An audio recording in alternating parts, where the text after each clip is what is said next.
광야를 읽다. 이진희. 광야는 하나님을 만나는 장소이다. 여호와께서 시내 광야 회막에서 모세에게 말씀하여 이르시되 민수기 1장 1절. 여기에서 광야는 미드바르이고 말씀하셨다는 다바르이다. 이 두 단어가 비슷한 것을 알 수 있는데 광야, 미드바르의 어원이 깊, 말하다 이라는 뜻을 가진 다바르이다. 광야와 이비 같은 어족이라니 흥미롭지 않은가? 민수기 1장 1절에서 하나님이 어디에서 말씀하셨다고 했는가? 시내 광야이다. 광야는 하나님이 말씀하시는 장소이다. 하나님이 시내 산에서 율법을 주셨다. 시내 산은 광야 한가운데 있는 산이다. 하나님은 그 이전에 미디안 광야에서 양을 치고 있던 모세를 찾아가 떨기나무 가운데서 그에게 말씀하셨다. 이스라엘 백성은 40년 동안 광야를 돌며 하나님을 만났다.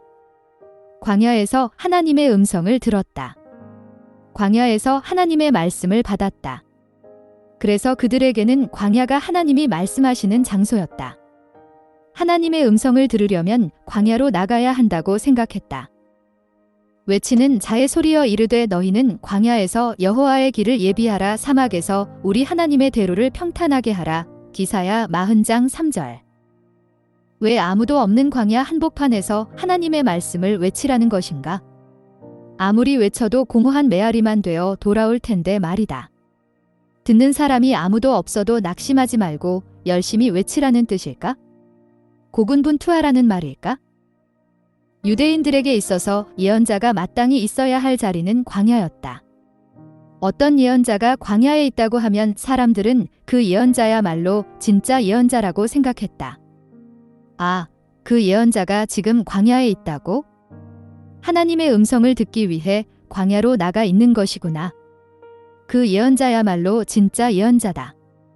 그렇다면 그가 있는 광야로 나가 그가 하나님께 받은 말씀을 들어야겠구나라고 여긴 것이다. 세례 요한도 광야에서 외쳤다. 사람들이 그에게서 하나님의 말씀을 들으려고 광야로 몰려들었다. 그가 회개하라고 외치자 사람들이 그에게 세례를 받으며 회개했다. 사람들은 왜 예루살렘 성전의 제사장에게로 가지 않고 광야에 나가 있는 그에게로 몰려들었을까? 그에게서 진짜 살아있는 하나님의 말씀을 듣기 위해서였다. 예루살렘 신학교가 아니라 광야에서 직접 하나님을 체험하고 하나님의 음성을 들은 사람에게서 살아있는 하나님의 말씀을 들으려고 광야까지 갔던 것이다. 사람들은 세례 요한이 진짜 예언자라고 믿고 그를 신뢰했다. 그가 하나님의 음성을 듣기 위해 광야로 나간 모습을 보고 전적으로 신뢰한 것이다. 예루살렘 성전에서 제사장으로서 누릴 수 있는 존귀와 영광을 다 버리고 광야로 나가 낮은 모습으로 살아가는 모습을 보고 그를 진짜 예언자로 신뢰한 것이다. 예언자들이 왜 광야로 나가는가? 하나님의 음성을 듣기 위해서다. 사람들이 왜 광야로 나가는가? 예언자들에게 들려주신 하나님의 음성을 듣기 위해서다. 이렇게 광야는 하나님의 음성을 듣는 장소이다. 하나님이 말씀하시는 장소이다. 하나님을 생생하게 체험하는 장소이다. 디베르 황제가 통치한 지 15해 곧 본디오 빌라도가 유대의 총독으로 헤롯이 갈릴리의 분봉왕으로 그 동생 빌립이 이두레와 드라고닛 지방의 분봉왕으로 루사니아가 아빌레네의 분봉왕으로 안나스와 가야바가 대제사장으로 있을 때에 하나님의 말씀이 빈들에서 사가라의 아들 요한에게 임한지라. 누가복음 3장 12절. 여기에 세례 요한 당시에 전 세계를 움직이던 사람들이 나온다.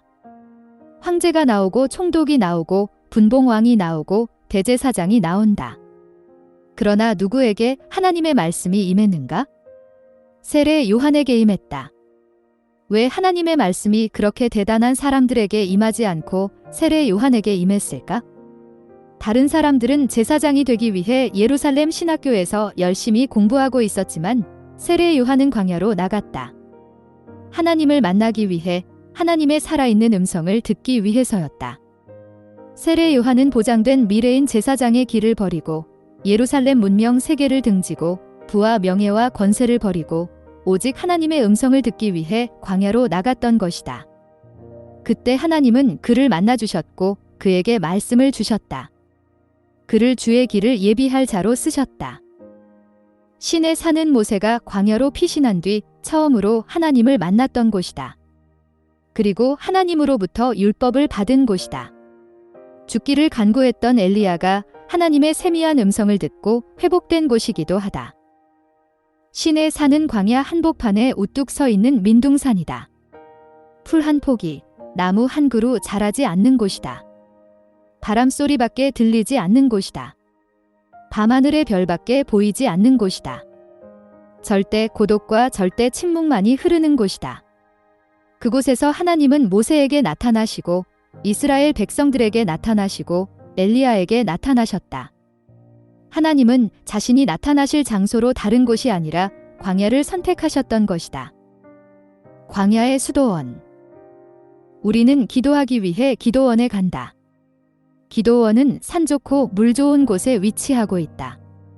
밤새도록 깊은 계곡이나 산골짜기에서 부르짖는 기도 소리가 메아리쳐 울린다. 그러나 이스라엘에는 기도원이나 수도원이 산속에 있지 않다. 모든 수도원들은 광야에 자리 잡고 있다. 신을 만나려면 사막으로 들어가라 이는 금원이 있다. 모세는 호렙산 근처에서 양을 치다가 하나님을 만났다. 그리고 후에 시내산에 올라가 하나님 곁에 40일 동안 머물면서 계명을 받고 내려왔다. 이스라엘 백성들도 40년 광야 생활을 하면서 그곳에서 하나님을 만났다. 엘리야도 호렙산에 올라가 하나님의 세미한 음성을 들었다. 세례 요한도 광야에서 하나님의 말씀을 외치며 살았다. 예수님도 40일 동안 광야에 들어가 기도하셨다. 엘리야가 로뎀나무 그늘 아래 누워 죽기를 기도했다. 천사가 그에게 먹을 것을 가져다 주었다. 천사가 기력이 회복된 엘리야에게 호렙산으로 가서 하나님을 만나라고 지시했다. 엘리야는 호렙산에 올라가 40일을 머물러 있었다. 성경은 그가 머물러 있던 장소에 대해 이렇게 말하고 있다.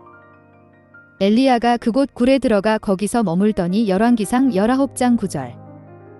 엘리야가 듣고 겉옷으로 얼굴을 가리고 나가 굴 어귀에 섬에 열왕기상 19장 13절.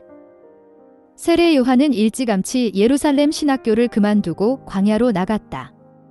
광야로 나가 메뚜기와 석청을 먹고 낙타 가죽옷을 입고 살았다. 그때 그가 지낸 장소도 역시 굴이었을 것이다. 광야에서는 더위와 추위를 피할 수 있는 굴이 안성맞춤의 장소이기 때문이다. 예수님은 광야에서 40일 금식 기도를 하셨다. 예수님이 광야에서 기도하시는 모습을 상상해 보라. 그 뜨거운 광야에서 40일이 아니라 4시간만 기도해도 우리는 쓰러지고 말 것이다. 그런데 예수님은 40일을 기도하셨다. 어떻게 그것이 가능했을까? 우리가 상상하듯이 예수님은 사하라 사막 같은 곳에서 기도하신 것이 아니다. 그런 곳에서는 예수님이라 하더라도 버티실 수가 없었을 것이다. 예수님은 굴에서 기도하셨다. 광야에서 40일을 계시면서 사탄에게 시험을 받으시며 들짐승과 함께 계시니 천사들이 수종들더라. 마가복음 1장 13절. 왜 기도하는 예수님 곁에 들짐승들이 있었던 것일까? 추측하건대 아마도 광야에 살고 있는 들짐승들이 더위와 추위를 피해 굴로 들어왔을 것이다. 광야에 사는 들짐승들에게도 굴만큼 편안한 안식처가 없는 것이다. 예수님은 들짐승들에게 둘러싸여 기도하셨다. 그래서 하나님은 예수님을 들짐승으로부터 보호하시기 위해 천사들을 보내신 것이다. 예수님이 40일 동안 기도하신 굴 속에는 엄청난 영적 전쟁이 벌어지고 있었다. 기도 굴에는 성령, 사탄, 들짐승, 천사가 다 동원되었다. 그리고 마침내 예수님의 승리로 끝이 났다. 사탄이 예수님께 굴복하고 떠나간 것이다. 수도원이 처음 생긴 곳은 광야이다. 선한 사마리아인의 비유처럼 예루살렘에서 여리고에 이르는 길은 험하기로 유명하다. 예루살렘에서 여리고로 내려가다 보면 와디켈트라는 곳이 있다. 시편 23편에 나오는 사망의 음침한 골짜기 이를 연상시키는 곳인데 이스라엘의 그랜드 캐니언이라고도 불리는 아주 험한 절벽이다. 까마득한 절벽에 1500년 이상 된 수도원이 하나 서 있다. 조지아 수도원이라는 곳인데 그 주변에 수많은 동굴들이 있다. 수도사들이 기도하는 기도 굴이다. 여기서 사람들은 일주일 동안 기도하며 지낸다. 그리고 주일날 수도원에 모여 예배를 드리고 다시 각자의 기도굴로 돌아간다. 이곳에는 한 번도 기도굴에서 나오지 않고 기도만 하는 사람도 있다고 한다. 먹을 것을 밧줄에 매달아 바구니에 담아 올려주는데 그것을 먹으면서 평생을 기도하며 산다. 그러다가 바구니가 비어있지 않고 그대로 며칠 동안 매달려 있으면 수도사가 기도하다가 죽은 것이다. 유대 광야 한가운데는 마르사바라는 수도원이 있다. 기드론 골짜기의 100m가 넘는 절벽에 아슬아슬하게 매달려 있는데 베들레헴 가까운 곳에 자리 잡고 있다. 1500여 년 전 사바 성인이 기드론 골짜기의 험한 절벽 동굴에 들어가 수도 생활을 했다. 그는 5년 동안 굴에서 나오지 않고 기거하면서 수도에 전념했다. 지금도 그가 기도했던 기도 동굴이 남아있다. 처음에는 그를 따르던 제자들이 모여 동굴에서 수도원을 시작했다. 이 수도원은 그리스 정교회 수도원 가운데 가장 오래된 곳으로 한때는 300여 명의 수도사들이 모여 수도 생활을 했는데 지금은 20여 명만 남아있다고 한다. 마르사바 수도원은 다른 곳과는 달리 여자들은 들어갈 수가 없다. 수도사들이 수도 생활을 하는데 지장을 줄 수 있기 때문이다. 사람들이 하나님을 찾아 광야로 들어간 데는 이유가 있다. 광야는 가장 깨끗한 장소이다. 광야는 때 묻지 않은 곳이다. 사람의 손길이 닿지 않은 곳이다. 문명에 오염되지 않은 곳이다. 광야만큼 자연 그대로 남아있는 곳도 없다. 광야는 복잡하지 않고 단순하다. 광야에서는 스케줄이 필요 없다. 해가 뜨면 일어나고 해가 지면 잠을 자면 된다. 광야에는 모든 것이 멈춰 있는 듯하다. 아무것도 움직이는 것이 없다. 광야에서는 바쁠 이유가 하나도 없다. 그래서 광야는 하나님의 음성이 가장 크게 들리고 하나님을 가장 분명하게 볼 수 있는 곳이다. 우리는 광야로 들어가야 한다. 그곳에서 하나님의 음성을 듣고 하나님을 만나는 경험이 있어야 한다. 가톨릭 신학자 까를로 까레토는 도시의 광야라는 책을 통해서 나날의 생활 속에 광야를 마련하라고 했다. 또 당신이 광야로 갈 수 없거든 당신의 생활 속에 광야를 만들라고 했다. 헨리 나우에는 광야의 영성을 한마디로 하나님과 함께 그리고 그분하고만 혼자 있을 수 있는 시간과 장소를 따로 마련하는 것이라고 했다. 일상생활 속에서 광야와 같은 장소, 광야에 머무는 것 같은 시간을 마련하라는 것이다. 하나님과의 만남의 장소를 갖고 하나님과의 만남의 시간을 가지라는 것이다. 일상생활 속에서 하나님의 음성을 들을 수 있는 장소와 시간을 마련하라는 것이다. 하나님의 임재를 체험할 수 있는 장소와 시간을 마련하라는 것이다. 광야와 같은 고독의 장소, 침묵의 장소를 마련하라는 것이다. 새벽 기도 시간이 하나님의 임재를 체험하는 광야일 수 있고 말씀 묵상 시간이 우리의 광야일 수 있으며 골방이 우리가 하나님을 만나는 광야일 수도 있다. 마음만 먹으면 얼마든지 우리는 하나님의 음성을 듣고 하나님의 임재를 체험하는 광야를 가질 수 있다. 굳이 광야나 수도원에 들어가지 않아도 우리의 삶 한가운데서 광야와 같은 장소와 시간을 가질 수 있다. 일상생활 속에서 하나님의 임재를 체험하고 하나님의 음성을 들을 수 있는 광야를 만들 수 있다.